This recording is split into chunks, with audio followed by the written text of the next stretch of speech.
Hello students of 6th class, this is lesson number 3, a polar explorer. As you have written in the comment box that you need to learn this lesson, and this is page number 27. So I will read for you and explain the full meaning. Students, a polar explorer, इससे क्या मुराद है और इस topic को क्यों choose किया गया? Polar explorer से मुराद ये है कि process of exploring the polar region. तो किसी भी पोलर रीजन को, जैसे कि जो आर्टिक रीजन है उसको एक्सप्लेन किया गया है. तो इसमें ख़ास तौर पर नॉर्वे के बारे में हम पढ़ेंगे कि नॉर्वे में एक पर्सनालिटी है जिसके बारे में ख़ास इसकी स्टोरी है. That is Roald Amundsen. तो रोल्ड एमर्सन जो था, he was belong to the Norway. तो वो नॉर्वे से बिलोंग करता था. तो वो भी एक पोलर एक्सप्लोरर था. तो जैसे कि 2 पोल्स हैं, तो वो 1 पोल से आर्टिक ओशन से उसने अपने जर्नी को स्टार्ट किया and he has explored the region. So Norway को क्यों इतनी अहमियत दी जाती है? That is situated in the north of Europe and it's a totally green land. And Oslo is the capital of Norway, and it's wooden land. इसमें forest भी हैं और स्नोई एरियाज़ भी हैं और वुडन हाउसेस हैं, लकड़ी से के बने हुए घर हैं. और फिशिंग और हाइकिंग में ये बहुत ज़्यादा मशहूर है ये वाला कंट्री. और all the areas in the winter they are snow covered. So let's start the words to know. Caribou, reindeer, जिसमें हम कहते हैं कि ये है हिरन जो है उसको हम एक्सप्लेन करते हैं disputed, disagreed with. And expedition, a journey undertaken by a group of people with a clear aim to explore the surrounding. Encircling, this is surrounding. And Inuit, that is previously Eskimos को भी जो है इसका दूसरा नाम है Inuit. The people who live in the Arctic region. Norway, a country in northern Europe. Obey जो है to do what you have to told, जो कि हुक्म माना. ऑस्टेंटेशियस, डेलिब्रेट और obviously display. Oslo, the capital of Norway. And the Pacific, peaceful. Persistence in doing something despite difficulties or delay, जिसको हम कहते हैं मुसलसल इस्तकामत से, regularly. Reciprocate, repay someone's action in a similar way. तो सेम वही काम करना जो कि पहले हुआ है. Security, close, careful examination.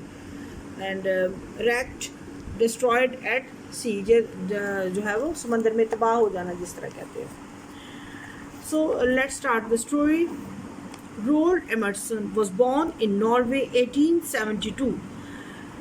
As a child he read about the famous British explorer. तो जब वो छोटा था, he was born in Norway in 1872. और जब वो छोटा था तो वो ब्रिटिश एक्सप्लोरर्स के बारे में पढ़ता था. And he joined as many sports team as he could and slept with his window wide open despite the freezing cold Norwegian winter, so that he would be fit, strong and ready if he got the chance to be explorer. तो अब उसने एक sports team को join किया. तो जो sports man है उसके अंदर एक स्पिरिट होती है कि वो आगे बढ़े. तो एक फ्रीजिंग कोल्ड का जो एनवायरनमेंट है उसके होते हुए भी वो अपनी विंडो को खोल कर सोता था, क्योंकि वो चीज़ों को एग्जामिन करता था, ऑब्जर्व करता था, एक्सप्लोर करना चाहता था. Emerson's family worked in the shipping industry. वो शिपिंग इंडस्ट्री में काम करती थी. But this his mother wanted him to avoid the danger of the life as the sea, so she encouraged him to be the doctor.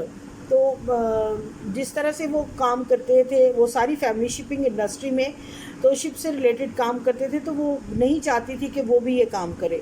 So that's why she told him to become a doctor. He obeyed his mother's wishes while continuing to read about explorer. तो वो exploring जो world है उसके बारे में भी पढ़ता रहा कि कौन कौन सी नई चीज़ें एक्सप्लोर हो रही हैं, लेकिन साथ साथ वो जो है उसने अपनी मदर की विश को भी पूरा किया। When he was 21 years old, his mother died. तो उसकी मदर की जब डेथ हो गई 21 साल में जब वो था, Emerson left university and began his life as an explorer. तो तब उसने उस यूनिवर्सिटी को छोड़ा, तो जो उसकी दिलचस्पी थी या इंटरेस्ट थी एज एन एक्सप्लोरर वो सामने आया। Some of the Emerson's achievements are there. He was the first to pass through the Northwest Passage in the Arctic Ocean. तो वो पहला शख्स था जो कि नॉर्थ वेस्ट पैसेज के ज़रिए आर्टिक ओशन तक पहुंचा। He was in the first expedition to reach the South Pole on the 14 December 1911। तो वो जो पहला जो है वो मुहिम जो था जो कि साउथ पोल पर पहुंचा 14 दिसंबर 1911 को। In 1926 he led the successful expedition to the North Pole. तो 1926 में उसने सक्सेसफुल अपने जर्नी को मुकम्मल किया नॉर्थ पोल की जानिब। He is recognized as the first person to have reached the both poles. तो अब ये जितने जो भी दोनों पोल्स थे वो उन पर ये जाने की जो है रसाई रख चुका है। So he was popular and explorer. In early expeditions, Emerson was a part of the crew. तो शुरू में वो जहाज़ का जो अमला होता है, क्रू उसको कहते हैं, तो ये उसका हिस्सा था। He watched, तो वो देखता था, listen सुनता था, and learned some useful skill. Once on a ship trapped in ice, एक दफ़ा जो शिप था वो बर्फ़ में जो है वो ट्रैप हो गया या वहाँ पर हो गया। He observed how the doctors hunting skills providing the crew with the fresh meat and kept them free from scurvy. तो वहाँ पर उसने ये सीखा कि किस तरह एक डॉक्टर्स की जो स्किल है वो इस सिचुएशन में काम आ सकती हैं। तो वो उनको जो था वो ख़ास तौर पर क्रू को प्रोवाइड करता था मीट, तो वो फ़िश को भी कैच करता था और साथ साथ ये स्कर्वी जो एक प्रॉब्लम है, जो एक डिज़ीज़ है, उससे बचाव के लिए जो कि विटामिन सी की लैकिंग से पैदा होती है, तो वो उससे अवॉइड करने के लिए अपने क्रू को या अपने साथियों को साथ जो है वो उससे जो है प्रोटेक्ट करता था। By the lack of the vitamin C, it can lead to the illness, the loss of teeth and the death from the bleeding. तो ये इसके हार्मफुल इफ़ेक्ट्स थे, जो ब्लीडिंग वगैरह और लॉस ऑफ टीथ, क्योंकि ये लैक ऑफ विटामिन सी की वजह से पैदा होती थी।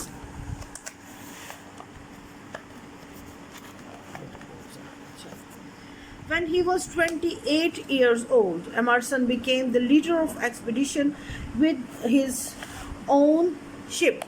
तो वो अपने शिप का जो था वो लीडर या हेड बन गया। Gjoa the ship is still on the display at the Fram museum in Oslo. तो ओस्लो जो है वो ख़ास तौर पर इनका जो कैपिटल है वो मशहूर है म्यूज़ियम के लिए, तो वहाँ पर उसके जो शिप का जो फ्रेम है वो अभी तक डिस्प्ले है। From 1903 to 1906, Emerson took a crew of 6 men and Jichua on an expedition to find the routes through the Northwest Passage. तो अब 1903 से 1906 तक वो क्रू में 6 लोगों को अपने साथ जो है वो शिप में साथ लेके गया ताकि वो नॉर्थ वेस्ट पैसेज की जानिब जा सके। North west passage is the name of the sea route through the Arctic Ocean from the Atlantic to the Pacific. तो अब ये जो नॉर्थ वेस्ट पैसेज है ये लीड करता है आर्टिक ओशन से लेकर अटलांटिक और से पैसिफिक तक। Due to the very cold temperature, the areas is frozen over most of the time. तो इलाके जो थे वो ज़्यादातर बर्फ़ से ढके हुए थे और फ्रोज़न थे। For a short while each year, the ice around the land in the north of Canada can break up enough to allow the vessels through. तो वो बता रहे हैं कि फॉर अ शॉर्ट टाइम, बहुत थोड़े टाइम के लिए साल में किसी भी शायद मंथ में जो बर्फ़ थी जब पिघलती थी तो वो नालियों को या अलाउ करती थी कि वहाँ से वो पानी बनकर बाहर निकले। Gjoa was small enough to pass through these waters and over the shallow areas that would have the wreck bigger ships. तो इस तरह से होता था कि वो बहुत एनफ जो पानी था वो वहाँ से जाता था, और साथ साथ जहाँ पे कम पानी था, शैलो वाटर था, तो वहाँ पे शिप जो थे ज़्यादातर वो तबाह हो जाते थे. During the winter when the ship was frozen into the ice, the crew was the Inuit who lived there and picked up important Arctic survival skills. तो वहाँ पर जहाँ पानी कम होता था वहाँ पर अगर जहाज़ जो थे वो तबाह हो जाते थे, तो जो इन्विट या जो एस्कीमोज जो हैं, वो इनहेबिटेंट्स जो हैं, जो रहने वाले हैं वो आर्टिक ओशन के, तो वो आते थे तो अपनी स्किल्स के ज़रिए उनको सर्वाइवल प्रोवाइड करते थे, such as using the dogs to travel by sledge. तो इसी तरह से जब वो जो डॉग्स जो थे वो जिस तरह से ट्रैवल करते हैं, बिल्कुल इसी तरह से these were the useful on later expedition to the North Pole. तो जब बाद में ये जो नॉर्थ पोल की जानिब जो अमला आता था ये उसके लिए यूज़फुल था. Amundsen also stock up on fur to wear which were much warmer than the woollen clothes he had. तो वो फर के जो कपड़े थे उनको वो स्टॉक कर लेता था ताकि जो है वो उसको वुलन क्लोथ्स जो हैं उनसे भी ज़्यादा वार्म थे ताकि उसको काम है. Getting to the North Pole was a challenge. North Pole की जानिब जाना एक बहुत बड़ा चैलेंज था. First the Amundsen try to go to the ship but it go struck in ice. एक दफ़ा उसने कोशिश की कि वो शिप के ज़रिए जाए लेकिन वो बर्फ़ से टकरा गया. He had to think of another way to achieve his goal. तो उसने दूसरा तरीका सोचा कि यहाँ से जाऊँ, and decided to travel by plane. तो वो प्लेन से गया, हवाई रास्ते से गया. And his first attempt in 1925 was dangerous and unsuccessful. तो तब वो बहुत ख़तरनाक भी था और नाकामयाब भी हुआ. Finally in 1926 Emerson made it to the North Pole. तब वो 1926 में नॉर्थ पोल की जानिब पहुंचा. The 3 other people claim separately to have got to the North Pole before Emerson, but all of these have been disputed. तो उससे पहले भी 3 लोगों ने ये दावा किया कि वो जा चुके हैं, लेकिन वो डिस्प्यूटेड थे, वो डिस्पर्स थे, या वो उनका पता नहीं चल सका.